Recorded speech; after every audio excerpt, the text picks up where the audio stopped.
Welcome back. I'm Angie Beta with Town Square Buzz, and again we are discussing, we are meeting with Geralyn Kever, District 2 City Councilwoman, to discuss her platform as you run for re-election, Geralyn. We talked a little bit last time about you as a person, the strengths you brought to the table, and today I'd like to look at some of the city issues a little bit more from your perspective. What do you feel is the biggest issue facing our city in the near future? At the top of my list, and at the top of, I believe, every other council member's list, is bringing in economic development to our city. And really, that segues into a whole kind of platform or cafeteria of reasons. Number one, you know, if you bring in economic development, what that means to the citizen, the residents of our city, is that offsets the tax burden, so that we can provide more city services, we can layer on top of that quality of life amenities, and we can do all those things that we try to do as a city for residents, and affords us the opportunity to grow as well. Secondly, that impacts our other taxing jurisdictions. It impacts our county. It impacts our community college. It impacts our ISDs and their ability to do their job. So really, it's not economic development from a tax perspective. It's important to our residents. Most folks can't probably even tell you what they pay in city or college, whatever. They just their whole tax bill. So that's important. The other thing that economic development does is it provides us an opportunity to provide an employment base in our city. I don't know, well, of course I know where you work. You work in McKinney, Texas. But many of our citizens, a large number of them, work outside our city. So you get on our highways, they're congested, that's a whole other story. It takes a long time to get to work, and there's issues of clean air and all those sorts of things. So, you know, what if we could pull more of an employment base to our community, keep more folks in McKinney that would be involved in terms of their work life, and then along with the economic development, there's a corporate sector, but then there's a retail sector. So you also want residents and businesses to spend their money in terms of what they purchase for life. So you know, it's kind of this full circle. You want to bring the base to McKinney, and that base allows you to build community, build your labor force, and basically thrive as a city. Do you guys have a formula that you think might work as far as economic development with bringing in commercial, retail, that kind of thing? Is that something that you've discussed, and how do you feel about that? Well, I'm not sure if you're asking me if there's kind of this sweet spot for commercial versus residential development. You know, we've thrown out ratios like 60-40, 60% residential, 40% commercial as kind of a target. So that's kind of out there as a what I would call soft target, close. Also, in terms of how we do that, like, is that your question too? How we make that happen, the economic? Well, you can expound on that. My question was, what did you feel, if you had ever discussed a ratio? Yes, that would be the ratio. In terms of how we get there, most people would say, and I would say, that it's just not one recipe. I mean, you talk about economic development, and you look at what draws people to McKinney, and you've got to have a safe community. You've got to have a great educational system. People look at the lay of the land. They look at the amenities. So there's this, what do we have that's going to attract people, piece of the equation. And then there's another piece of the equation. How do we lay, again, I keep using this word, intentional. How can we be intentional about laying, I'll take something as most people can relate to, roads. If you look at the lay of the land in McKinney, Texas right now, and especially if you look to the south in places like Plano, there's kind of a tic-tac-toe arrangement of roads. Could it be that if we were to take advantage of some of our natural topography and lay our roads down maybe along a creek, take advantage of some green space, some beauty, some natural beauty, that would be more attractive to a potential corporate client? Would that be more attractive to a potential residential development? I mean, I'm sitting here at your home looking out over this great pond. Our viewers can't see that, but you probably appreciate the natural beauty outside of your window. And could it be, if we're more intentional about that, that we can create this sense of place and this allure, this attractiveness to our to the future growth of McKinney, and bring in more quality development in terms of economic development, and then also residential. So if economic development is the #1 priority, as you see it, for the next 24 months, what do you think is our top priority as we plan 5, 10, 15 years out? Okay, that's a great question. I think there are several areas of low-hanging fruit in our city right now in terms of economic development opportunities. Okay, so let's start from the west.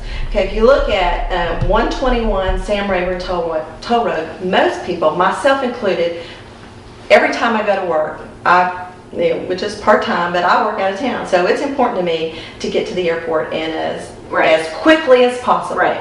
Now that 121 is done, I can zip on the highway and I can be to Dallas-Fort Worth International Airport in like 30 minutes. Before that road was done, it took me forever. Yes. So think about the impact of that road on, let's say, on Craig Ranch and the opportunity. So I see low-hanging fruit is what I'm talking about. Those things that we can work on within that time, 5-year time frame.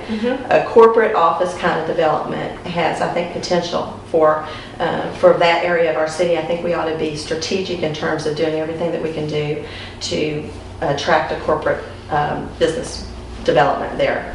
I also think the airport offers some low-hanging fruit.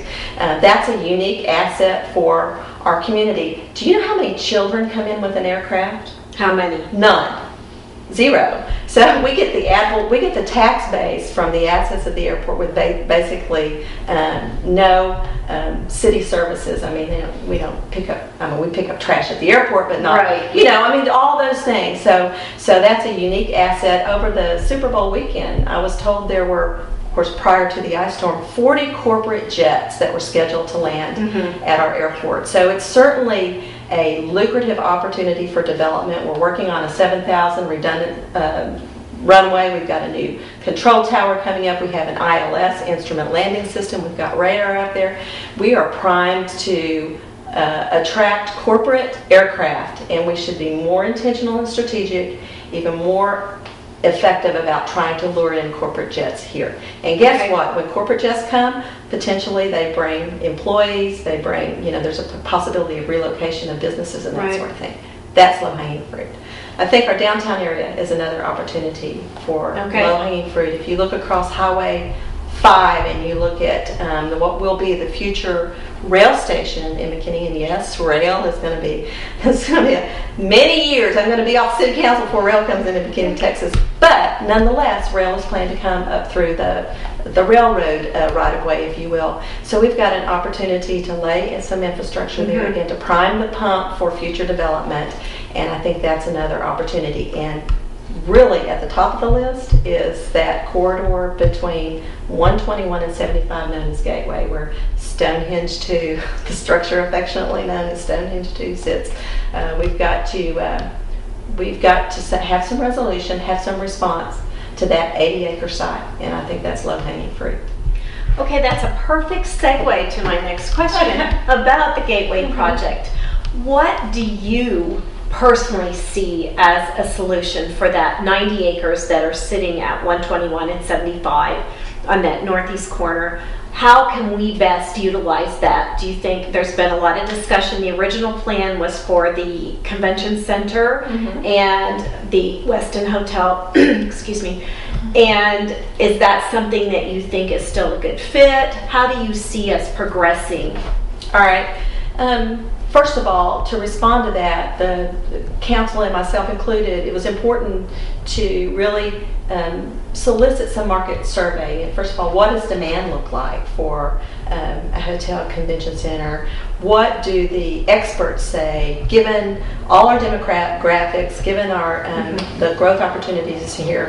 What does the market say is the demand? Because to your point, why would you build something there's no demand? Right. And it's my understanding that the market survey response has been very positive. I anticipate that we'll be looking at a corporate, a convention center, a conference center, and a hotel center at that site. But in terms of your question, what do we do with the 90 acres? I expect that we'll put out a request for qualifications, and we'll solicit some response from the market on those 90 acres. I don't have a prescription. That is not my expertise. I'm not a hotel, conference center, retail, office building expert. But here's what I do know. There are a lot of experts out there. And so I think we'll, and they won't respond if they don't feel like it's a lucrative opportunity. So it has to be, I'm in favor of letting the private sector come to the table, exercising all the creativity within certain parameters for that 90-acre site. And let's see what the private sector says ought to be built there. And let's leave that lens a little bit open. And then let's come back after we've kind of filtered as a whole, not me individually, but as a whole, let council come back and look at that request for qualifications. And then let's kind of hone in on the one or two, and let's put out an RFP, a request for proposal. And let's see what the dollars, what the cost is going to be. And then let's talk about how it gets paid for.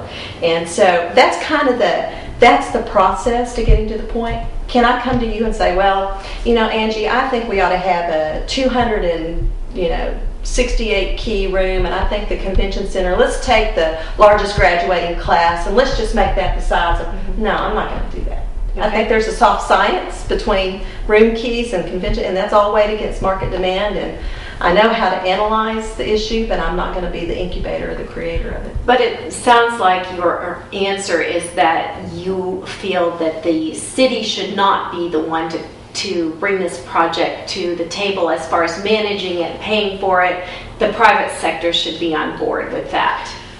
I really can't say that I'm there yet. Okay. Again, I think there's just the process that I outlined. I think there's a request for qualifications. Here's what I would respond to the because you're asking me a financing question. Well, how does it get paid for? Yes, okay. Exactly. And I think the response to that is in a way that offers the biggest return for the citizen. Okay. So, I mean, whether it's, and we're not there with... No, I think it's way too premature. But I think that there is an obligation on the part of council to transparently to say to our citizens, regardless of which scenario ends up being, I think, the most... or the consensus scenario. I think we're going to come before our citizens and we're going to have to say, look, here's the cost, here's the obligation, here's the arrangement, and here's the opportunity for return on the investment. And it better resonate. Okay. I think it has to resonate.